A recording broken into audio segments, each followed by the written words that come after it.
नमस्कार, स्वागत है आप सभी लोगों का समृद्धि आईएएस के यूट्यूब चैनल पर। और आज हम उपस्थित हुए हैं अपने वीकली करंट अफेयर्स के प्रोग्राम को लेकर के, जो हमारा सप्ताह में रहता है।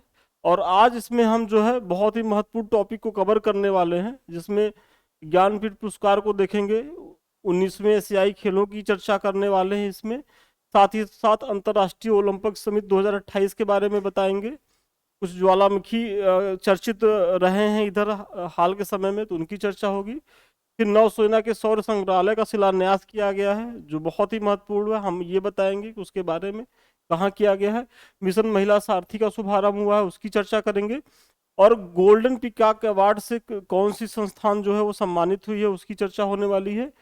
फिर राष्ट्रपति द्रौपदी मुर्मू ने 69वें राष्ट्रीय फिल्म पुरस्कार को प्रदान किया है, तो उसमें देखेंगे कौन सी फिल्म सर्वश्रेष्ठ रही, कौन से अभिनेता रहे, कौन सी अभिनेत्री रही। और निर्वाचन आयोग ने अपना एक राष्ट्रीय आइकॉन नियुक्त किया है, तो हम उसकी चर्चा करने वाले। तो हम इतने टॉपिक को जो है इस करंट अफेयर्स के माध्यम से कवर करने वाले हैं। तो आइए अपना पहला क्वेश्चन देखते हैं। देखिए, क्वेश्चन देखने से पहले एक बहुत छोटी सी सूचना और महत्वपूर्ण सूचना है। आप सभी जानते हैं कि इस बार जो पीसीएस का प्रारंभिक परीक्षा है वो मार्च में ही प्रस्तावित है, और वो 17 मार्च को है। तो अभी जो है टेस्ट सीरीज हमारे संस्थान द्वारा चलाया जा रहा है। आप सभी जान रहे हैं कि आरओ का भी हमारा चल रहा है, और आरओ में आप लोगों ने काफी बढ़ चढ़ के भाग लिया, तो हमारी टीम उससे उत्साहित हुई। हम लोगों को लगा कि नहीं, ठीक है, आप लोग रिस्पॉन्स अच्छा दे रहे हैं, और हम लोग परिश्रम भी खूब कर रहे हैं आप लोगों के साथ। यदि आप हमारा पेपर देखेंगे तो आपको दिख रहा होगा कि वो हटके है, चाहे वो करंट अफेयर्स के क्वेश्चन हो, चाहे वो सेक्शनल क्वेश्चन हो, चाहे हिंदी के क्वेश्चन हो। तो वो प्रयास है, तो उसी से हम लोग उत्साहित होकर के ये अपना नया बैच लॉन्च किए हैं पीसीएस को लेकर के, प्रीलिम्स के लिए टेस्ट सीरीज का। और अभी इसमें चूंकि प्रारंभिक एडमिशन चल ही रहा है, तो इसमें जो है एक डिस्काउंट भी है आपके पास अच्छा खासा। और इसके बारे में यदि आप अधिक जानकारी चाहते हैं तो 7303307507 पे फ़ोन करिए। ये लोग आपको बता देंगे जानकारी इसके बारे में कि इसका प्रोग्राम क्या रहेगा, कैसे ये संचालित होगा, टेस्ट का शेड्यूल क्या रहेगा। सारी चीज़ें आप जो है यहाँ से पूछ सकते हैं। तो चलिए, सूचना समाप्त हुई और आइए अपने पहले प्रश्न को देखते हैं। देखिए, 2023 में 57वां ज्ञानपीठ पुरस्कार किसे प्रदान किया गया है? नीलमणि फूकन, विश्वनाथ त्रिपाठी, कृष्णा सोपदी और दामोदर मावजे। आप सभी कमेंट करके बताइए कि जो 57 ज्ञानपीठ पुरस्कार मिला है वो किसे मिला है, और सभी कमेंट करके बताइए जल्दी से। और देखिए, ये जीएस का नहीं, इसमें समय बहुत नहीं देंगे, ये थोड़ा फटाफट बताइए जल्दी जल्दी, 10 सेकंड है आप सभी लोगों के पास।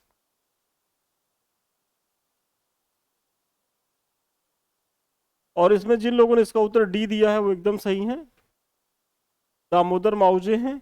और देखिए, नीलमणि फूकन भी है, तो कंफ्यूज नहीं होना है। अगर 57 की बात करें तो ये दामोदर मावजे हैं। और थोड़ी सी आप लोग इसकी व्याख्या देखें। देखिए, वर्ष 2022 का 57वां ज्ञानपीठ पुरस्कार दामोदर मावजे को दिया गया, जबकि 56वां, मतलब एक पहले, असमिया साहित्यकार नीलमणि फूकन को दिया गया। ये मैंने इसलिए बताया है क्योंकि आयोग क्या करता है कि एक वर्ष पीछे का पूछ लेता है कभी कभी, तो आप पहले का भी जानिए, और जब भी आप पढ़िए इस टाइप के क्वेश्चंस को, तो आगामी मतलब यदि मिला है तो ठीक है, लेकिन अगर जो पिछला जो पाया है तो उसको तो बहुत ध्यान से उसको भी याद रखना है। तो अगर 57 नंबर की बात हो तो दामोदर मावजे हैं, और 56 नंबर की बात हो तो नीलमणि फूकन है, ये याद रख लीजिए। ज्ञानपीठ पुरस्कार की जो शुरुआत होती है वो 1965 में होती है, और यह साहित्य के क्षेत्र में दिया जाने वाला सर्वश्रेष्ठ पुरस्कार है। अगर साहित्य के क्षेत्र में, अगर भारत में देखा जाए तो साहित्य के क्षेत्र में जो सबसे महत्वपूर्ण पुरस्कार है, सबसे बड़ा पुरस्कार, वो ज्ञानपीठ पुरस्कार ही है। और यह संविधान के 8वीं अनुसूची में शामिल किसी भी भाषा के लिए प्रदान किया जाता है। आप सभी जानते हैं कि हमारी जो संविधान की 8वीं सूची है उसमें जो भाषाएं हैं, तो उसमें कोई भी भाषा हो, चाहे अंग्रेजी हो, संस्कृत हो, कन्नड़ हो, तमिल हो, तेलुगु, सभी के लिए, मतलब उसमें से किसी एक कवि को चुना जाता है, एक राइटर को चुना जाता है, और उनको ये पुरस्कार दिया जाता है। अगर प्रथम ज्ञानपीठ पुरस्कार की बात करिए तो जी शंकर कुरूप को दिया गया था। जो सबसे पहला ज्ञानपीठ पुरस्कार मिला था 1965 का, वो किसको मिला था? तो जी शंकर कुरूप को दिया गया था।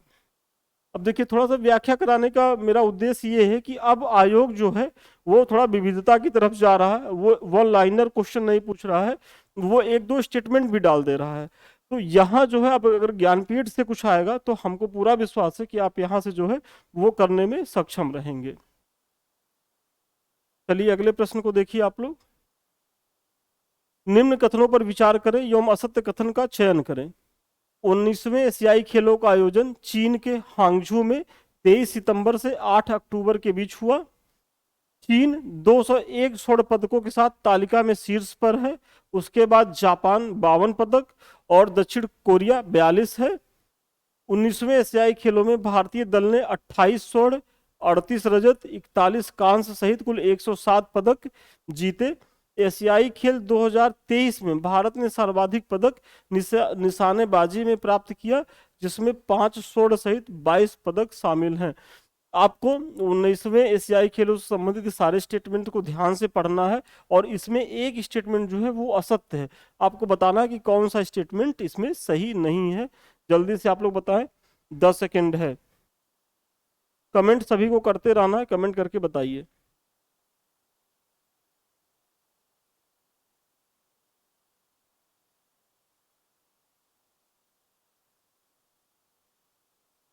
जल्दी से सभी बताएं। और इसमें जिन लोगों ने इसका उत्तर डी दिया है वो एकदम सही है। देखिए, 19वें एशियाई खेलों का आयोजन चीन में हुआ था, और चीन में कहाँ हुआ था? हांगझू में हुआ था। और कब हुआ था? तो 23 सितंबर से 8 अक्टूबर के बीच हुआ था। तो ये तो एकदम सही है।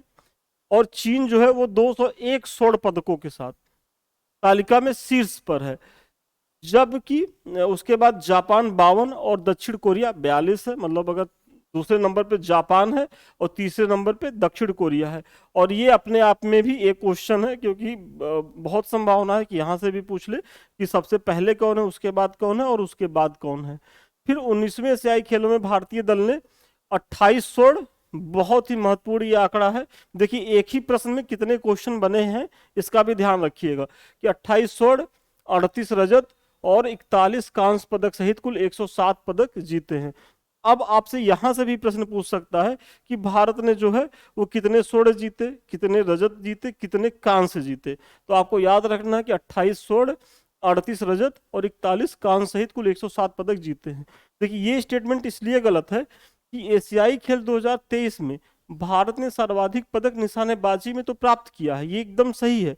लेकिन अगर इनके जो जिसमें 5 स्वर्ण की जो बात हो रही है, ये गलत हो जाएगा, क्योंकि यहाँ जो है निशानेबाजी में भारत ने 7 स्वर्ण प्राप्त किया है, और इसी वजह से ये स्टेटमेंट आपका गलत हो गया। सहित कुल 22 पदक। देखिए, निशानेबाजी में 22 पदक ने तो भारत ने प्राप्त किया, लेकिन वहां स्वर्ण पदकों की संख्या 5 न होकर के 7 थी। बस यही अंतर है, और इसीलिए ये ऑप्शन जो है गलत हो गया। बाकी उपरोक्त तीनों जो ऑप्शन है वो सही है। और इसके ऑप्शन को भी बहुत ध्यान से पढ़िएगा, क्योंकि यहां से क्वेश्चन बन सकता है, हर लाइन से क्वेश्चन बन सकता है। तो चलिए, ये बहुत ही महत्वपूर्ण प्रश्न है। अगले प्रश्न को देखिए आप लोग। हाँ, ये तो अभी मैंने बताया ही आपको व्याख्या। 3 नंबर आइए। अंतरराष्ट्रीय ओलंपिक समिति 2028 के ओलंपिक खेलों का आयोजन अमेरिकी शहर लॉस एंजल्स में करने का निर्णय लिया है।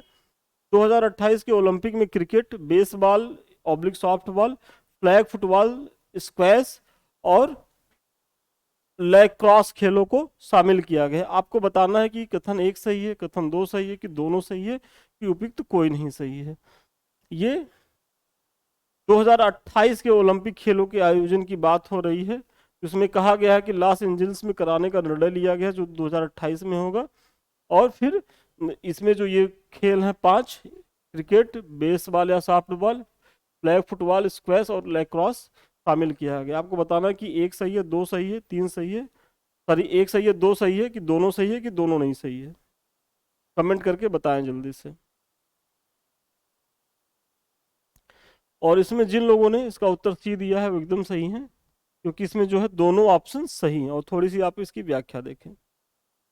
देखिए, 2028 के ओलंपिक खेलों का आयोजन अमेरिकी शहर लॉस एंजल्स में होगा। तो ये अब पहला ही आपका महत्वपूर्ण फैक्ट है कि 2028 का जो ओलंपिक खेल होगा ओलंपिक खेलों का आयोजन होगा वो कहाँ होगा, तो अमेरिकी शहर लॉस एंजल्स में होगा।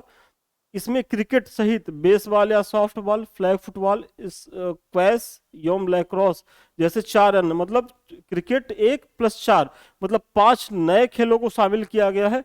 और ये लाइन बहुत महत्वपूर्ण है क्योंकि इन्हीं खेलों में से कोई एक नहीं रहेगा और कह देगा इसमें से कौन नहीं है।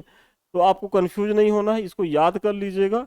और इसमें जो क्रिकेट शामिल हो रहा है, आप सभी जानते हैं कि अभी तक जो ओलंपिक खेलों का आयोजन होता है उसमें एक महत्वपूर्ण खेल क्रिकेट शामिल नहीं होता था। लेकिन जो 2028 के ओलंपिक से जिसमें क्रिकेट शामिल हो रहा है, तो उसमें क्रिकेट का प्रारूप क्या रहने वाला है। जैसे क्रिकेट का प्रारूप आप सभी जानते हैं कि 3 फॉर्मेट में खेला जाता है, एक तो टेस्ट मैच होता है, एक वनडे होता है और एक T20 होता है। तो जो 2028 में ओलंपिक खेलों का आयोजन होगा वो T20 फॉर्मेट में होगा। ये महत्वपूर्ण है कि ये भी पूछ सकता है कि जो क्रिकेट का फॉर्मेट होगा वो कौन सा फॉर्मेट होगा, तो वो T20 फॉर्मेट का होगा। तो चलिए अगले प्रश्न को देखिए आप लोग।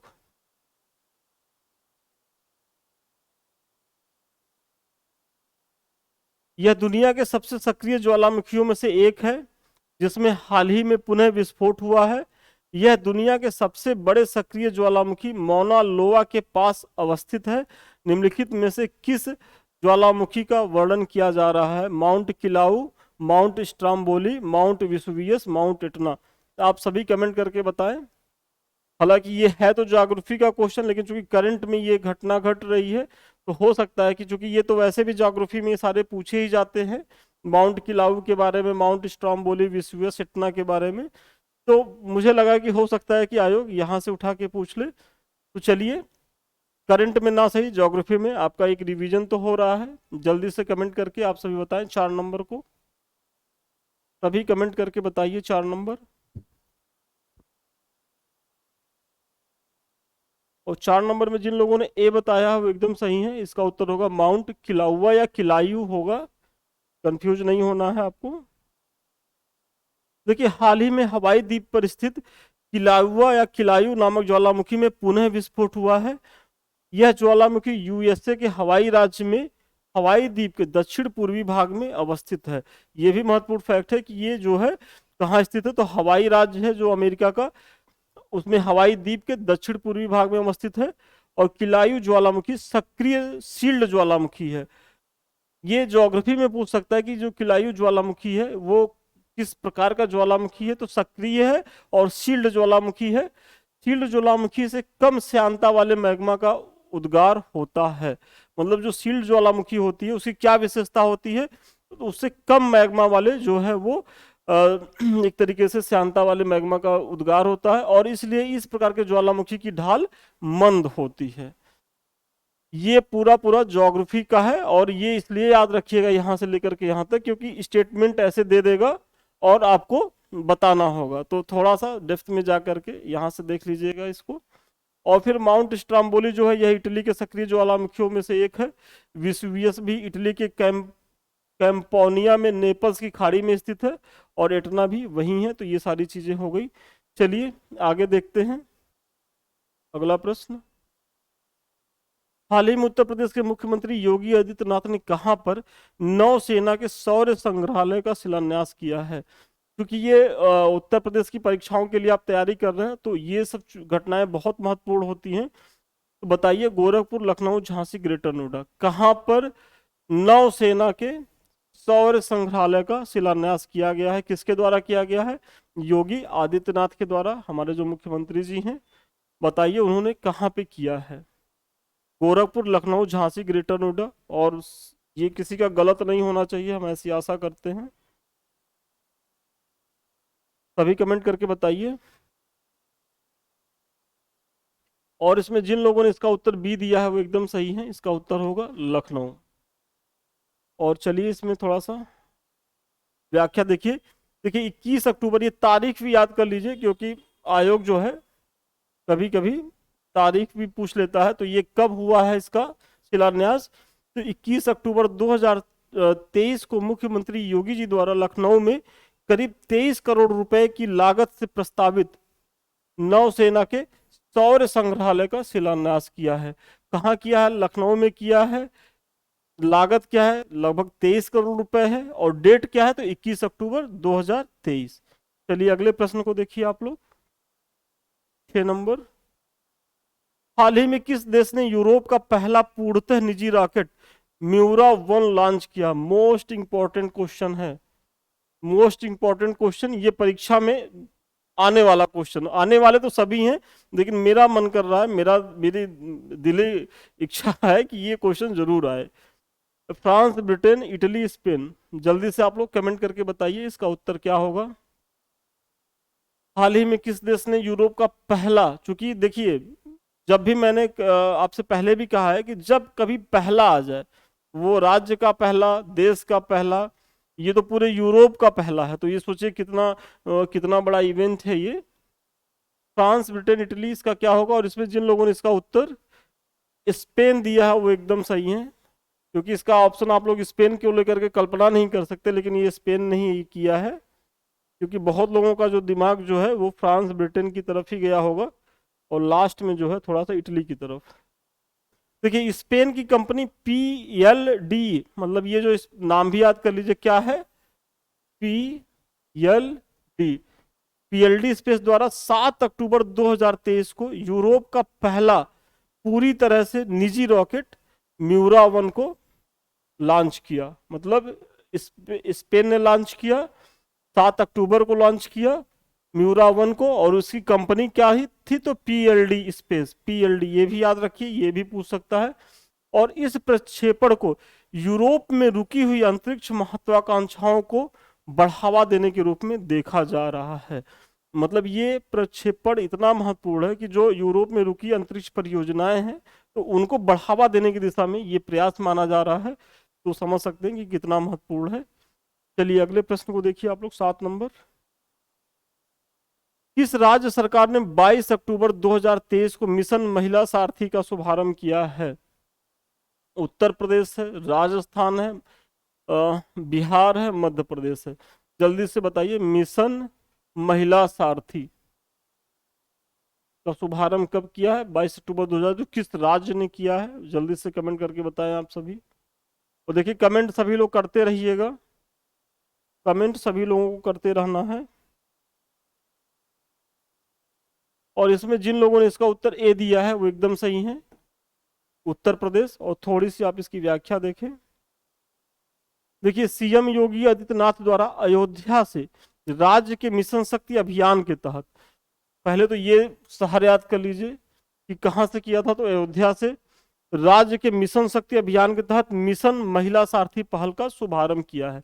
मतलब जो मिशन शक्ति जो इनका अभियान है, उसी के तहत उसी का एक पार्ट है मिशन महिला सारथी पहल। और इस अवसर पर 51 बसों को हरी झंडी दिखाकर रवाना किया गया, जिसका संचालन विशेष रूप से ड्राइवर एवं कंडक्टर के रूप में महिलाएं करेंगी। सोचिए महिलाओं की प्रगति की दिशा में सरकार का एक बेहतरीन प्रयास है कि भाई महिलाएं भी हर क्षेत्र में आगे आए, और वही प्रयास यहाँ किया जा रहा है कि आप सोचिए, आप रोडवेज के बस में कभी चढ़िए और आपको ड्राइविंग सीट पे बस में अगर एक महिला दिख जाए और कंडक्टर भी आए टिकट काटने के लिए महिला, तो आपको थोड़ा आश्चर्य भी होगा। और वो आश्चर्य इसलिए होगा क्योंकि कुछ क्षेत्र ऐसे थे जहाँ पितृ सत्तात्मक समाज के लोग, मतलब जो था कि उनका लगता था कि ये तो हमारा ही का अधिकार है। मतलब समाज में ड्राइविंग को जो है वो पुरुषों पे छोड़ दिया गया था कि भाई ड्राइवर वाइवर का काम यही लोग करें, महिलाएं नहीं कर सकती। लेकिन महिलाएं जो है अब इस मिथक को तोड़ रही हैं, और वो हर एक काम कर ले रही हैं जो उनके लिए पहले वर्जित किया गया था कि अरे महिलाएं तो कर ही नहीं सकती। तो सही भी है, दुनिया की आधी आबादी है, इनको बराबरी की भूमिका में होना भी चाहिए। और सही मायने में जब ये बराबरी की भूमिका में रहेंगी, तभी जो है हम अपने देश का, समाज का सही तरीके से विकास कर सकते हैं, उसका उत्थान कर सकते हैं। क्योंकि एक बड़ी जनसंख्या को यदि आप दबा के रखेंगे तो आपका विकास अवरुद्ध होना ही होना है। और भारत के लिए जो विश्व गुरु बनने का जो लोग दावा करते हैं, तो उनसे मेरी एक अपील भी है कि वो इसी तरीके से महिलाओं के उत्थान के लिए और भी प्रयास करें, उनको समाज के मुख्य धारा में लाएं। तो ये योगी जी द्वारा प्रयास किया गया, मतलब यूपी के सरकार के द्वारा। और मिशन महिला सारथी का उद्देश्य महिला ड्राइवरों और कंडक्टरों को जोड़ना और उन्हें सशक्त बनाना है। तो ये इसका उद्देश्य है और उस पे तो अभी हम चर्चा कर ही रहे थे। चलिए अगला प्रश्न देखिए आप लोग। हाल ही में किस राज्य सरकार द्वारा राज्य को पूरी तरह से नशा मुक्त बनाने के लिए होप इनिशिएटिव नामक पहल की शुरुआत की गई है? बताइए, हरियाणा है, पंजाब है और दिल्ली है, उत्तर प्रदेश है। किस राज्य सरकार ने होप इनिशिएटिव की शुरुआत की है नशा मुक्ति अपने राज्य को करने के लिए? सभी कमेंट करके बताइए इसका उत्तर क्या होगा। 8 नंबर, सभी कमेंट करें। 8 नंबर, सभी कमेंट करिए।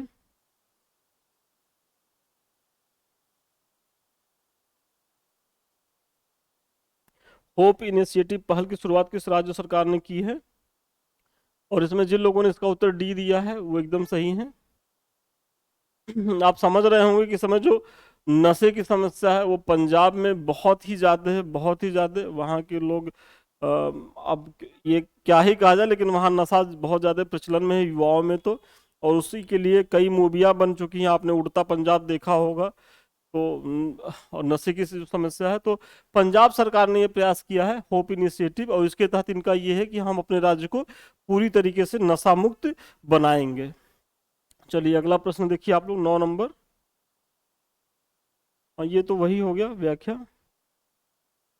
निम्न कथनों पर विचार करें। उत्तर प्रदेश सरकार ने 6 अक्टूबर 2023 को गंगा नदी डॉल्फिन को राज्य के जलीय जीव के रूप में घोषित किया। गंगा डॉल्फिन को IUCN की रेड लिस्ट में संकटग्रस्त की श्रेणी में रखा गया है। यूपी के लिए तो बहुत ही महत्वपूर्ण है, यूपी के बच्चों के लिए। बताइए, कथन 1 सही है, कथन 2 सही है, दोनों सही है, कोई नहीं सही है? 9 नंबर, ध्यान से पढ़िए, 10 सेकंड है और इसका उत्तर बताइए। 10 नंबर, सभी बताएं।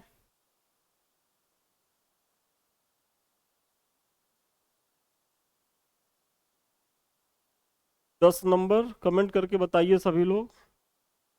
10 सेकंड है आप लोगों के पास। और इसमें जिन लोगों ने इसका उत्तर सी दिया है वो एकदम सही है। इसमें दोनों जो कथन वो सही हैं कि उत्तर प्रदेश सरकार ने 6 अक्टूबर 2023 को गंगा नदी डॉल्फिन को राज्य के जलीय जीव के रूप में घोषित किया है, एकदम सही बात है। और गंगा डॉल्फिन को जो है IUCN की रेड लिस्ट संकटग्रस्त श्रेणी में रखा गया है, ये भी सही है। तो दोनों स्टेटमेंट जो है वो सही है। और देखिए, 6 अक्टूबर 2023 को गंगा नदी डॉल्फिन को राज्य के जलीय जीव के रूप में घोषित किया गया। उसे IUCN की लिस्ट में संकटग्रस्त की श्रेणी में रखा गया है। वहीं 2009 में गंगा डॉल्फिन को भारत सरकार ने राष्ट्रीय जलीय जीव के रूप में मान्यता दी है। देखिए, ये भी बहुत महत्वपूर्ण है कि उत्तर प्रदेश सरकार ने तो अभी मान्यता दी है 6 अक्टूबर 2023 को, लेकिन भारत सरकार ने कब मान्यता दी थी? तो 2009 में ही जो है वो भारत सरकार ने इसको अपना राष्ट्रीय जलीय जीव घोषित किया था। किसको? तो गंगेटिक डॉल्फिन को। गंगा डॉल्फिन का शिकार करना वन्य जीव संरक्षण अधिनियम 1972 के तहत दंडनीय अपराध है। यह है कि जैसे अगर अपराध है तो किस अधिनियम के तहत? तो 1972 के वन्य जीव संरक्षण अधिनियम के तहत दंडनीय अपराध है। तो ये भी आप ध्यान में रखेंगे।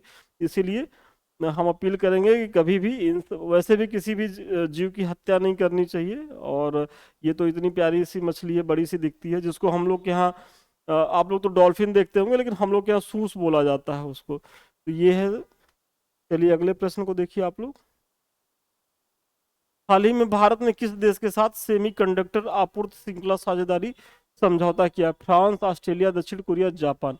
आप लोग कमेंट करके सभी इसका उत्तर बताएं कि सेमीकंडक्टर आपूर्ति श्रृंखला का जो समझौता हुआ है वो किस देश के साथ भारत ने किया है? फ्रांस के साथ, ऑस्ट्रेलिया के साथ, दक्षिण कोरिया के साथ, जापान के साथ। 10 नंबर, सभी लोग बताएं।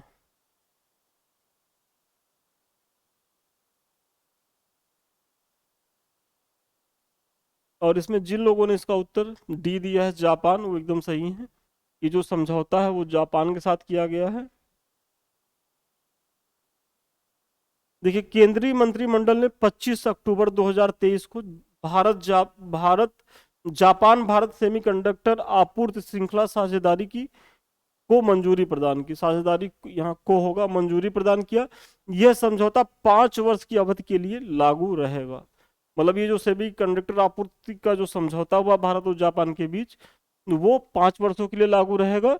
और ये 25 अक्टूबर 2023 को जो है वो इस पे हस्ताक्षर किया गया।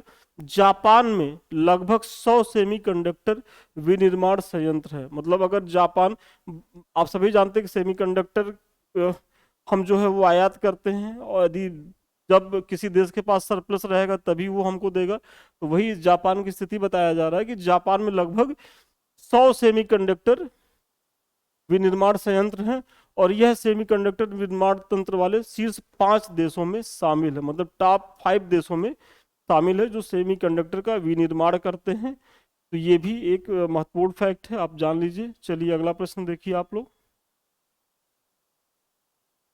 केंद्रीय स्वास्थ्य मंत्री मनसुख मांडविया ने 14 अक्टूबर 2023 को पूर्वोत्तर के किस राज्य में पहले मेडिकल कॉलेज का उद्घाटन किया गया है? देखिए, मैंने पहले ही कहा कि चूंकि पूरे पूर्वोत्तर के पहले मेडिकल कॉलेज की बात हो रही है किसी राज्य के, तो ये अपने आप में एक महत्वपूर्ण प्रश्न है। आप बताइए, त्रिपुरा, नागालैंड, मेघालय, मणिपुर। पूर्वोत्तर के किस राज्य के पहले मेडिकल कॉलेज का उद्घाटन किया है मनसुख मांडविया ने? कब किया है? 14 अक्टूबर 2023 को। सभी कमेंट करके बताइए कि उसका उत्तर क्या होगा। 11 नंबर।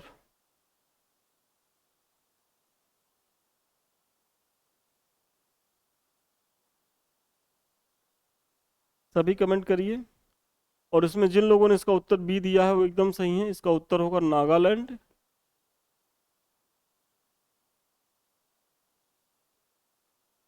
किस सार्वजनिक क्षेत्र की महारत्न कंपनी को आपदा प्रबंधन में असाधारण प्रदर्शन करने के लिए गोल्डन पीकॉक अवार्ड से सम्मानित किया गया? बहुत ही महत्वपूर्ण क्वेश्चन है।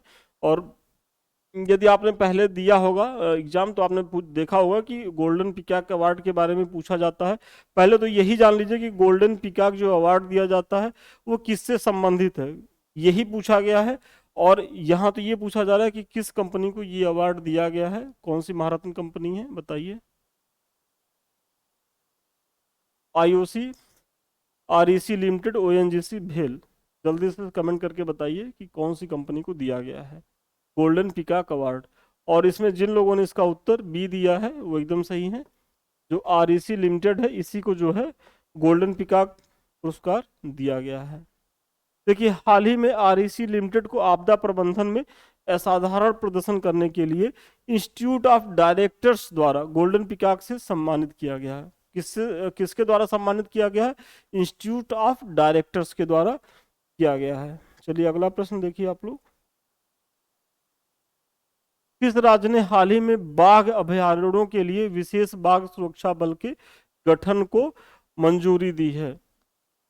असम, मध्य प्रदेश, अरुणाचल प्रदेश, गुजरात। आपको बताना है कि बाघ अभयारण्यों के लिए विशेष बाघ सुरक्षा बल, मतलब जो बाघ अभयारण्य है उनकी सुरक्षा के लिए एक विशेष प्रकार के सैन्य बल की स्थापना किया है कि वो बाघों की सुरक्षा करेंगे। किस प्रदेश सरकार द्वारा? असम, मध्य प्रदेश, अरुणाचल प्रदेश, गुजरात। और सभी कमेंट करके इसको बताइए क्या होगा इसका उत्तर।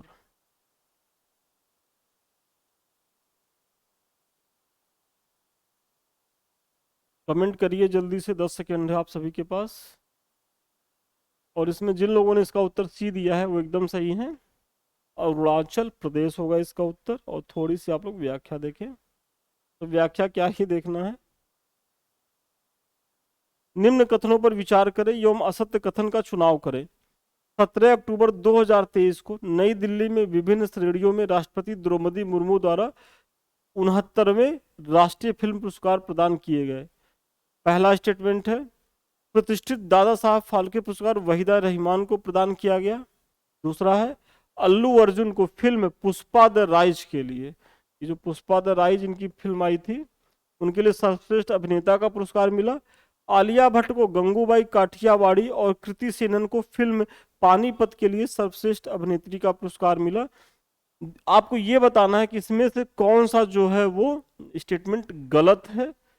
सभी ध्यान से पढ़ें, और चूंकि ये सारे स्टेटमेंट्स बहुत महत्वपूर्ण हैं, हर स्टेटमेंट अपने आप में एक क्वेश्चन है, तो बहुत ध्यान से पढ़िए। इसको नोट डाउन भी करते रहिएगा, वीडियो पॉज करके रोक के ध्यान से पढ़ के फिर कमेंट करिए, और सभी लोग को कमेंट करना है।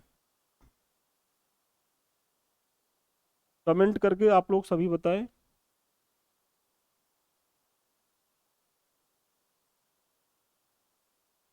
14 नंबर। और इसमें जिन लोगों ने इसका उत्तर 4 दिया है वो एकदम सही है। देखिए 17 अक्टूबर 2023 को नई दिल्ली में विभिन्न श्रेणियों में राष्ट्रपति द्रौपदी मुर्मू द्वारा 69वें राष्ट्रीय फिल्म पुरस्कार प्रदान किए गए, एकदम सही बात है। अब इसमें ये देखना है कि डेट क्या है, 17 अक्टूबर 2023, स्थान कहाँ है, नई दिल्ली, और प्रदान कौन कर रहा है, तो द्रौपदी मुर्मू जी हैं, और कौन सा ये था, तो 69 था। तो ये आपको ध्यान हो गया। फिर प्रतिष्ठित दादा साहब फाल्के पुरस्कार वहीदा रहमान को दिया गया, ये तो हमने आपको पहले भी कराया है, ये भी सही है। और अल्लू अर्जुन को फिल्म पुष्पा द राइज के लिए सर्वश्रेष्ठ अभिनेता का पुरस्कार मिला, ये भी एकदम सही है। और आलिया भट्ट को गंगूबाई काठियावाड़ी, देखिए ये तो एकदम सही है, आलिया भट्ट को गंगूबाई काठियावाड़ी के लिए सर्वश्रेष्ठ अभिनेत्री का पुरस्कार तो मिला, साथ ही साथ कृति सेनन को भी इस बार, मतलब 2 अभिनेत्रियों को सर्वश्रेष्ठ अभिनेत्री का पुरस्कार मिला, तो कृति सेनन को भी मिला। लेकिन कृति सेनन को पानीपत के लिए नहीं मिला था, ये जो फिल्म पानीपत थी उसके लिए नहीं मिला था, उनको मिला था मिमी के लिए, एक मिमी फिल्म थी उसी के लिए इनको पुरस्कार मिला था। तो आपको ये ध्यान रखना है। तो ये सारे स्टेटमेंट ऊपर के बल्कि तीनों सही हैं। और इसमें जो है एक महत्वपूर्ण ये भी है कि बेस्ट फीचर फिल्म का पुरस्कार किस फिल्म को मिला था, तो रॉकेटरी द नाम्बी इफेक्ट को मिला था। इसमें ये भी पूछ सकता है कि जो 69वां राष्ट्रीय पुरस्कार मिला है फिल्म का, तो उसमें बेस्ट फिल्म का अवार्ड किस फिल्म ने जीती है, तो रॉकेटरी द नाम्बी इफेक्ट ने, नाम्बी होगा यहाँ, नाम्बी नाम्बी इफेक्ट को मिला है। और ये साइंटिस्ट थे, इन्हीं के ऊपर बना, जी माधवन इसके साथ वो थे, वो अ, अभिनेता थे, तनु वेट्स मनु में जो थे वही इसमें अभिनेता थे। तो आपको ये भी याद रखना। तो इसमें मैंने कवर किया बेस्ट फिल्म कौन सा है, बेस्ट एक्टर, बेस्ट एक्ट्रेस, और फिर वहीदा रहमान जी के बारे में बताया कि दादा साहब फाल्के मिला। फिर ये 69वां जो पुरस्कार मिला कहाँ मिला, कब मिला, किसने दिया, सारी चीजें, मतलब अगर इससे अब कोई प्रश्न आएगा तो आप करने में सफल रहेंगे, ऐसी हमारी आशा है और विश्वास भी। 15 नंबर क्वेश्चन देखिए, हाल ही में सैन्य अभ्यास संप्रीति जो भारत और बांग्लादेश के बीच होता है, देखिए अपने आप में पहले तो यही एक फैक्ट हो गया, पूछ लेता है कि जो संप्रीति सैन्य अभ्यास है वो किसके किन किन देशों के बीच होता है, तो जो संप्रीति सैन्य अभ्यास होता है वो भारत और बांग्लादेश के बीच होता है। कि 11वें संस्करण का आयोजन उमरोई मेघालय में संपन्न हुआ, और पहला संप्रीति सैन्य अभ्यास वर्ष 2009 में जोरहट भारत में आयोजित किया गया था। आपको बताना है कि कथन 1 सही है, कथन 2 सही है, कि दोनों सही है, कि कोई नहीं सही है, आपको बताइए इसमें क्या होगा। 10 सेकेंड है, सभी लोग कमेंट करके बताएं कि इसका उत्तर क्या होने वाला है।